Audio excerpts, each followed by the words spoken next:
called lattice. If it is both meet semi-lattice and join semi-lattice. A Hester diagram is called lattice. If it is both meet semi-lattice and join semi-lattice. One can see two की पास होने समय में दुकान में तुम divide करते हो तो divisible होता है. So next third element is 3. 3 2 divisible होता है. So next back को one का divisible होता है. So next go back. Okay, next last element 86 होता है. 6 8 है उसमें बोलते हैं 3 लोग बोलते हैं 2 लोग बोलते हैं. So end up हम देखने की कॉमन का होता है.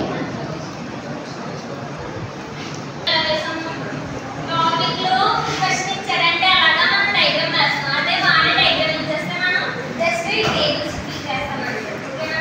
ఇప్పుడు ఏం చేయాలంటే మనం ఎల్యుబి సిఆర్బి ఫైండ్ చేయాలంటే లీస్ట్ అక్కడ బాండ్ గ్రేటెస్ట్ లోవర్ బాండ్ రెండు ఫైండ్ చేసి రెండింటికి అన్ని వాల్యూస్ ఫిల్ అయితే అది లాటిస్ అవుతుంది.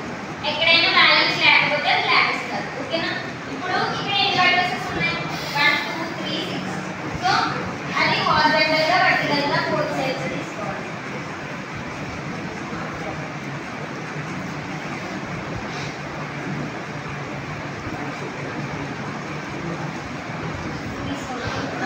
మనం ఏం ఫైండ్ చేయాలి? ఎల్యుబి అంటే లీస్ట్ అప్పర్ బౌండ్. అంటే ఫస్ట్ మనం ఇక్కడ ఫోకస్ చేయాలి. అది upper bound lower bound focus చేయాలి. అంతే కదా డయాగ్రామ్ లో. సో 1 కి 1 2 కి 2 3 కి 3 అది లోవర్ బౌండ్ అయినా అప్పర్ బౌండ్ అయినా అయ్యే వాల్యూస్ వస్తాయి. అంటే 1 కి 1 వస్తుంది, 2 కి 2 వస్తుంది, 3 కి 3 వస్తుంది, 6 కి 6 వస్తుంది.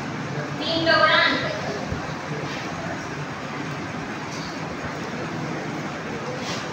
ఎందుకు అలా వస్తుందంటే 1 ని 1 తో కంపేర్ చేసినప్పుడు ఏది అప్పర్గా ఉంది? 1 తో 1 ఏది అప్పర్గా ఉందంటే సేమ్ వాల్యూ కదా మనం తీసుకుంటాము. 2 తో 2 అంటే రెండు ఒకే వాల్యూస్ అయినప్పుడు ఏ వాల్యూ తీసుకున్న డిఫరెన్స్ ఏమి ఉండదు కదా. సో సేమ్ వాల్యూస్ అయినప్పుడు ఇలా వస్తాయి. మిగతా వాటికి చేంజ్ అవుతాయి. అలా చేంజ్ అవుతాయి చూద్దాం. 1 2 1 కి 2 కి కంపేర్ చేస్తే ఏం ఫైండ్ చేయాలి? Upper bound. ఏది అప్పర్ సైడ్? ఏది అప్ సైడ్ ఉంది, పైన ఉంది. 1 కి 2 కి ఏది అప్ సైడ్ ఉంది? అప్పర్ బౌండ్ ఏది? 1 2. నెక్స్ట్ 1 కి 3 కి ఏది అప్పర్ బౌండ్? 3. ఏది పైన ఉంది? జస్ట్ ఇచ్చిన 2 వాల్యూస్ లో ఏది పైన ఉంటే అది అప్పర్ బౌండ్, ఏది కింద ఉంటే అది లోవర్ బౌండ్. సో 1 కి 3 కి 3. నెక్స్ట్ 1 కి 6 కి 6.